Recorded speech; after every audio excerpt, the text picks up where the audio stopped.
नमस्कार किसान भाइयों, स्वागत है आपका अपने YouTube चैनल गांव की स्मार्ट खेती में। तो साथियों, यदि आप चने की खेती करते हैं तो आज की यह वीडियो आपके लिए बहुत ही महत्वपूर्ण होने वाली है। साथियों, हम चने का आपको बहुत ही शानदार अनुभव बताने वाले हैं जो कि आपको एक अच्छा उत्पादन और अच्छी ग्रोथ करवा कर देगा। किसान भाइयों के मन में सवाल रहता है कि हमें चनों में कितने पानी देना चाहिए और कितने पानी जरूरी है और हमें कौन सी अवस्था पर पानी देना चाहिए जिससे हमारे पौधे की ग्रोथ भी अच्छी हो और हमें उत्पादन भी अच्छा मिले। तो साथियों, इसके लिए किसी भी फसल का सही मैनेजमेंट करना बहुत ही ज़्यादा आवश्यक हो जाता है। साथियों, सही समय पर पानी देना और सही समय पर सही खाद का इस्तेमाल, सही वर्धक का, टॉनिक का आप जो भी प्रयोग करते हैं, एनपीके का प्रयोग हमारी फसल में बहुत ज़्यादा आवश्यक हो जाता है। तो साथियों, अब बात है सही समय की। तो यदि हम बात करें सही समय, पानी देने का सही समय कब है और कौन सी खाद आपके लिए बहुत ज़्यादा उपयुक्त होने वाली है, इसके बारे में। तो इससे पहले यदि आप हमारे YouTube चैनल पर पहली बार आए हैं तो हमारे चैनल को सब्सक्राइब करें, जिससे हम आपको समय समय पर खेती किसानी से संबंधित सभी महत्वपूर्ण जानकारी उपलब्ध करा सकें। तो साथियों, कई किसान भाइयों के मन में सवाल रहता है कि आखिर चनों में कितने पानी देना चाहिए और कौन सी अवस्था पर पानी लगाएं जिससे हमें किसी भी प्रकार का कोई नुकसान भी ना हो और हमारी चनों की जो ग्रोथ है बहुत ही शानदार हो और हमें उत्पादन भी अच्छा मिले। तो इसके लिए आज के वीडियो आपके लिए बहुत ही महत्वपूर्ण होने वाली है। साथियों, चनों में 2 से 3 सिंचाई की आवश्यकता होती है जो थोड़ी सी मिट्टी के ऊपर डिपेंड करता है। यदि आपकी हल्की रेतीली मिट्टी है तो इसमें अधिकतम 3 सिंचाई तक हो सकती है और साथियों, यदि आपकी गहरी काली मिट्टी है तो इसमें 2 सिंचाई में हमारी चनों की फसल पककर तैयार हो जाती है। तो साथियों, अब यदि हम बात करें कि हमें यह सिंचाई कौन से समय पर करना चाहिए और कितने दिनों के बाद यह सिंचाई करें जिससे हमें हमारी चनों की फसल से एक अच्छी ग्रोथ मिले और एक अच्छा उत्पादन प्राप्त हो। तो इससे पहले हम यह भी जानना बहुत ज़रूरी है कि चनों में जब हम पानी लगाते हैं तो इसमें हमें कौन सी खाद का प्रयोग करना चाहिए। साथियों, कई किसान भाई करते हैं, मैंने देखा है कि बहुत ज़्यादा मात्रा में यूरिया दे देते हैं। इससे हमारी चनों की फसल पूरी तरह से बर्बाद भी हो सकती है। साथियों, यूरिया का प्रयोग आपको चनों की फसल में कम से कम करना है।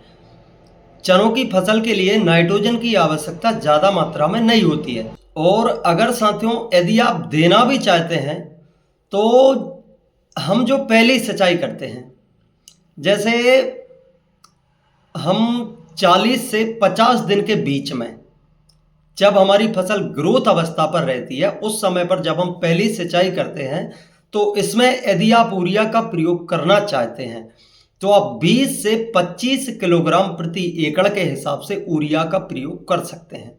और साथियों, इसके साथ आपको सल्फर जो 80% WDG फंगीसाइड के साथ आती है, इसका प्रयोग भी बहुत जरूर करना है जिससे हमारी फसल को किसी भी प्रकार का कोई नुकसान भी नहीं होगा और साथियों, इससे हमारे फसल की ग्रोथ और बढ़वार भी अच्छी होगी और हमारे चनों में किसी भी प्रकार की जड़ों में फफूंद लगने की संभावना भी खत्म हो जाएंगी।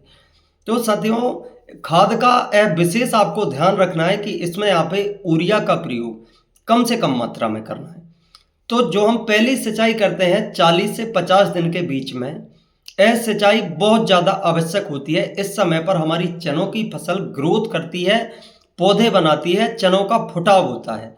इस समय पर हमारी जड़ों को विकास करने के लिए नमी की आवश्यकता होती है। तो साथियों, हम पहले भी सिंचाई नहीं कर सकते, इससे हमारी फसल बर्बाद भी हो सकती है।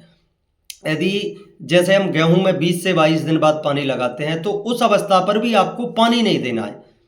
साथियों, यदि आप इतने जल्दी पानी रिटर्न करते हैं तो इससे हमारी जड़ों में उकटा रोग से संबंधित कई प्रकार की फफूंद जनित बीमारियां हमारी चनों की फसल को घेर लेंगी, इससे हमारे चनों में जो सूखने की समस्या है वह भी बहुत ज़्यादा मात्रा में हो जाएगी।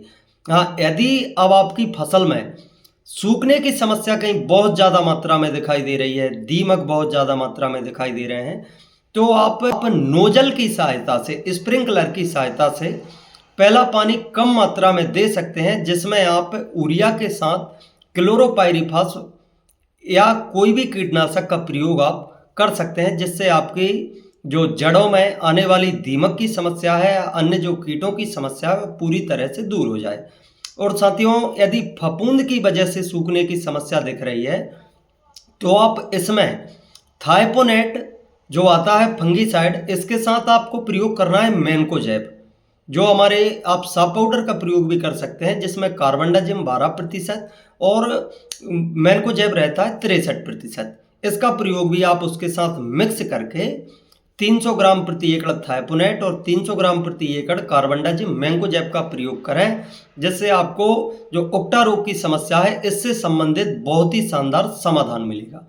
साथियों, यह हमारा खुद का प्रैक्टिकल किया हुआ है, इससे सूखने की समस्या पर बहुत ही शानदार परिणाम देखे गए हैं।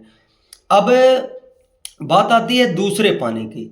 तो किसान भाइयों, यदि हम बात करें दूसरे पानी की, तो दूसरे पानी की जो अवस्था है वह हमारी चनों की फसल में होना चाहिए पलपट वाली अवस्था। फूल के बाद जो अवस्था आती है, आपको गलती से भी फूल आने के समय पर पानी नहीं देना है। साथियों, यदि आप इस समय पर पानी देते हैं तो आपकी फसल में फूल गिरने की समस्या भी बन सकती है और आपकी फसल की बढ़वार भी कम हो सकती है और फूलों की जो संख्या है वह भी कम हो जाएगी और कई प्रकार की जो फफूंद जनित बीमारियां होती हैं वह भी हमारी फसल को घेर लेंगी। तो साथियों, अब यदि हम बात करें दूसरी सिंचाई की, तो दूसरी सिंचाई आपको 75 से 85 दिन के आसपास या 70 से 80 दिन के आसपास भी आप कर सकते हैं। जो हमारे फूल के बाद वाली अवस्था होती है, जब फलियां बनना शुरू हो जाती है, उस अवस्था पर आप दूसरा पानी लगा सकते हैं। साथियों, इससे आपको आपकी चनों की फसल में एक बहुत ही शानदार फायदा देखने को मिलेगा। इससे हमारे जो दानों का भराव है वह भी अच्छे से होगा और फूल की अवस्था पर जब आप पानी नहीं देते हैं तो इससे आपकी फलियों की संख्या भी बहुत ज़्यादा बढ़ जाएगी और हमारा दाना भी अच्छी तरह से पूरे पोषक तत्वों के साथ पकेगा। और जैसे कहीं पर हल्की मिट्टी हो, यदि उसमें ज़रूरत पड़ती भी है, तो आप 105 से 110 दिन के अंतराल पर तीसरा पानी लगा सकते हैं, लेकिन ज़रूरत हो तब। यदि आपकी ज़्यादा हल्की मिट्टी है तो आप इसमें लगा सकते हैं, लेकिन आपको बिल्कुल हमारी फली बनकर तैयार हो जाती है, हमारे दाने भरकर तैयार हो जाते हैं, पर उसे अच्छे रस से पकने के लिए आप वह पानी दे सकते हैं, लेकिन ज़रूरत के हिसाब से, मिट्टी के हिसाब से यह निर्भर करता है। तो साथियों, उस चीज़ का आकलन आप आपकी मिट्टी के हिसाब से कर सकते हैं। लेकिन यदि हम बात करें, चनों को 2 पानी की आवश्यकता होती है, जो आप पहला पानी 45 से 55 दिन के बीच में लगा सकते हैं और दूसरा पानी आप 75 से 80-85 दिन के आसपास, जब आपकी फसल में फलियां बनने की अवस्था हो, उस समय पर लगाना है। अब साथियों, यदि हम बात करें कि आपको कौन से वर्धक का उपयोग करना है, तो साथियों, यदि हम बात करें तो जब हम पहली सिंचाई हम जो ग्रोथ अवस्था पर करते हैं, जब हमारे चनों का फुटाव होता है, यदि आप और अच्छा फुटाव चाहते हैं तो इस समय पर आप अपने चनों की फसल में NPK 19-19-19 का प्रयोग आप कर सकते हैं साथियों, जो कि आपके लिए, आपके चनों की फसल में ग्रोथ के लिए बहुत ही ज़्यादा बेस्ट रहेगा, जिसमें आपको 19% नाइट्रोजन, 19% फास्फोरस और 19% पोटास की मात्रा मिल जाती है, जो आपकी चनों की फसल में बढ़वार से लेकर फूल आने एवं फली बनने की प्रक्रिया तक पर काम करती है। और साथियों, यदि अब हम बात करें, यदि आपकी फसल में फूलों की संख्या कम दिख रही है, तो इसके लिए आप एक अच्छी जो फूल वाली दवाइयाँ आती हैं, अमीनो एसिड वगैरह हैं या और भी अन्य जो फूल के लिए फूल वर्धक का कार्य करती हैं, जैसे हमारे इधर व्याग्रो प्लस का प्रयोग बहुत ज़्यादा मात्रा में किया जाता है। तो साथियों, उस अवस्था पर आप व्याग्रो प्लस या अन्य जो भी दवाएं हैं, इनका प्रयोग करके अपनी फसल में फूल की एक अच्छी संख्या देखने को मिल जाएगी। साथियों, इस समय पर यदि आप स्प्रे करते हैं तो इससे आपकी फसल में फूलों की संख्या भी बहुत ज़्यादा मात्रा में देखने को मिलेगी और फलियों की संख्या भी बहुत अच्छी देखने को मिलेगी। किसान साथियों, जब आप पानी दें तो आपको सबसे पहला ध्यान यह रखना है कि चनों की फसल में पानी ज़रूरत से ज़्यादा ना भरा पाए, जल जमाव ना हो। इससे आपकी फसल गिरने के चांस और आपकी जड़ों में फफूंद या अन्य सूखने की जो समस्याएं होती हैं, यह बहुत ज़्यादा मात्रा में देखने को मिल सकती हैं। साथियों, चनों की फसल को पानी ज़रूरत से ज़्यादा बिल्कुल भी ना दें। जितनी ज़रूरत है उतना ही दें और पानी देने के 12 घंटे बाद खेत में पानी भरा हुआ नहीं दिखना चाहिए। तो किसान भाइयों, आज की वीडियो में इतना ही। ऐसे ही और अधिक वीडियो देखने के लिए जुड़े रहें हमारे YouTube चैनल से। हम आपको समय समय पर खेती किसानी से संबंधित सभी प्रैक्टिकल अनुभव जो हम हमारी खेती में करते हैं, जिससे हमें एक अच्छा फायदा मिलता है और जिससे हमें एक अच्छी पैदावार, अच्छा उत्पादन प्राप्त होता है, हम उसके बारे में आपको समय समय पर जानकारी देते रहेंगे। तो साथियों, आज की वीडियो में इतना ही। मिलते हैं अगले वीडियो में किसी अन्य जानकारी के साथ। जानकारी अच्छी लगे तो वीडियो को लाइक और अपने अन्य किसान साथियों के साथ शेयर करें। धन्यवाद। जय श्री राम।